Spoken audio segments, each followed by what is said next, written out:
I came across these bad guys. These are basically single-use cameras. This is a Kodak one and this is a Fuji one. What is so great about them is not just that they have C41 color print film, but the fact that they were shot at my wedding. These single-use cameras were really popular back in the film age, especially around the 80s and 90s, I would say. It is loaded with one cartridge of film and you were supposed to give this into the lab. So it's like shooting a roll of film, and then you take the cartridge out of your camera and you bring that cartridge into the lab and you have it developed. In case of these guys, you wouldn't take just the cartridge back, you would take the entire camera back into the developing lab, and they would break your camera, take out the film, develop it, and return the prints to you. It is like having a cartridge of film that also works as a camera and shoots itself. It was introduced for people who did not want to have an expensive camera, or couldn't afford an expensive camera, or just wouldn't bother learning how to use them. They could just get these single-use cameras, not care about the films, not care about how to load the film, what kind of films to get and how to get them developed. They would just get the camera and they don't have to do anything else but pushing on the exposure button, and that's pretty much the only button there is. So it was quite often that people just get a bunch of these cameras for their holiday, for example. You did not need a wide aperture, you did not need a long shutter speed, and you hardly ever needed manual control for those beach shots. Therefore, these things could do. These guys already have the flash, and this also enables it to shoot indoors. It was very popular in the 80s and the 90s, and then digital photography came in. These things are really without a market now. But it turned into a tradition that people use these single-use cameras for weddings. They just put out these single-use cameras on the tables at wedding receptions, and when people have fun and get drunk probably, they would just shoot pictures of each other, and actually that would become the best memory of the night. I got these from my friends for my wedding. And there at the wedding party we shot all these cameras with all the film in them, of course using the flash because it was indoors. We will see if these cameras actually managed to capture the atmosphere of the evening. I'm going to open these cameras, take out the film and develop it. And the manufacturers usually made it sure that you cannot reload a single-use camera, because then you wouldn't just buy a new single-use camera and you wouldn't buy a more advanced camera. You would just keep reloading your single-use camera, which, you know, just was not the point of those who were putting this on the market. I have no clue how to start opening them. So I'm going to destroy these cameras, but I'm going to try to preserve it in a condition that is presentable as much as possible. I have the two big brands, you know, Fuji and Kodak. They are not just two big brands in single-use cameras, but also the two big brands in film. Let's go with one of these. I really like Fuji, but Kodak is maybe just a little bit closer to my heart. So I'm going to start with the Kodak one, and we will see if there is any film in this camera and if the film is usable. This is the Kodak Fun Saver. There is some explanation on the back how this camera is supposed to be used. Nothing much on the front. There's nothing special. Just the brand and a sign that it has a flash. As you can see, this is a point and shoot, so there is one lens here to look through and one very, very tiny little lens for the film. And the explanation doesn't say much. It just tells you that you are supposed to wind the film with this thing here, which makes a really terrible sound. And it tells you that if you want to have a flash shot, then you need to hold the flash button in at the front. It's not just a sign that there is a flash on the camera, but this is where you're supposed to push if you want to have flash in your shots. On the top, this red light is supposed to indicate that your flash is ready. So step 1, wind the film. Step 2, push the flash button. Step 3, once it is blinking red on the top, then you can take the picture with the big button on top. The fourth step is just repeat. You have to do it again. Of course, there's no instruction how to take out the film, but there is something very important here. As you can see here in the bottom, it says, do not open. Do not open. And that's what we are going to do right now. So, of course, there are no explanations how to do it, because you are not supposed to do it. You are supposed to return it to a lab and have it developed there. But we are going to do it anyway because we want to see what's on this film, and I want to develop it on my own. I hope to do it with this little screwdriver.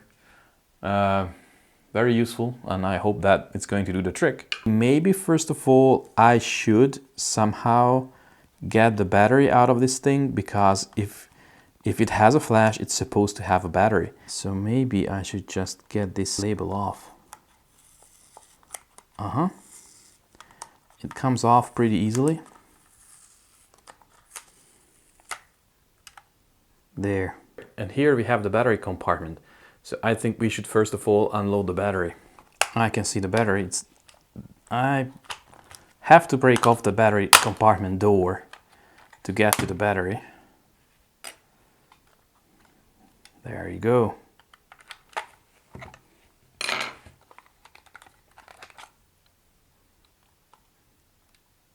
There you go, the battery is out. It was this safe energy alkaline. I think the film is supposed to be here, and I hope it's in a canister, and hope that I can just unload the film here. And this here pretty much looks like a film canister to me. Wow, there you go. Kodak GT 39 exposure. Wow, you got 39 exposure with this film. How great is that? It's a Kodak 800. So probably an ISO 800 film. It says for use in Kodak single-use cameras. Film for color prints. There you can see at the top that it is not the usual film canister. It has this very, very strange spool in the middle. It's just shooting the film back into the canister. How nice. I don't think I could load another film into this camera, but I can probably put this back on. There you go, it's back on. Okay, it's back on. And I just flip back the sticker. And that's it, the camera is done. I have reassembled it. It stayed presentable. It will be a memory. And here is the film.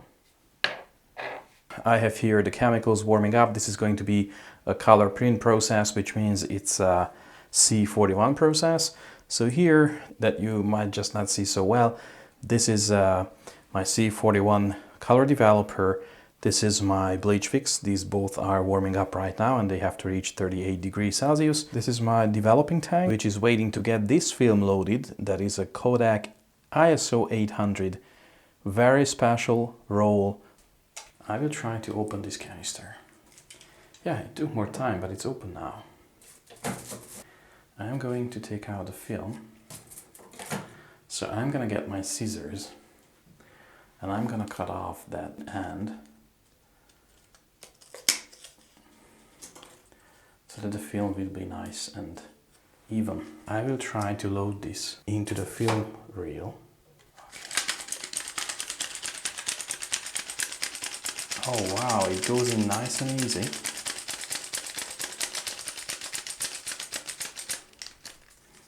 I wonder if this film is longer than usual, because this is a 39 exposure roll and not a usual 36. Or maybe they just calculated the camera and they could make use of the extra length. You know, all the 36 exposure films come with an extra length to make up for different cameras' loading system. To make sure that whatever camera you have, it can take at least 36 exposure. Oh yeah, and it's taped to the spool at the end.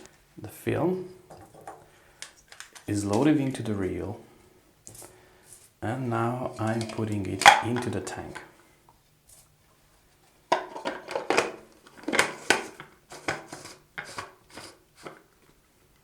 All right.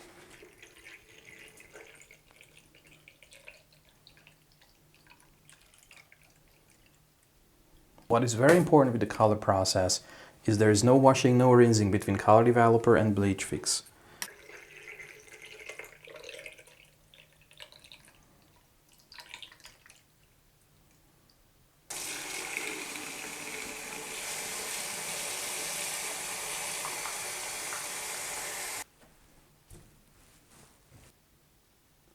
I'm not sure if you are able to see, but there are images on this film. Great! So a few days ago, I opened one of these Kodak Fun Saver single-use cameras and I developed the color negative film which was in it. Today it's time for the other one to follow it, so I will open it now and get the film out. I get a screwdriver and just force my way in. There you go, that's all you need to do. Open up, and there's the film. I will have to open up the battery compartment because there's a battery in it. And of course I don't want to store it over a longer period of time with a battery. I open up the battery compartment in the same way I opened up the film compartment. There. And there is the battery in it. So I have to get it out. There.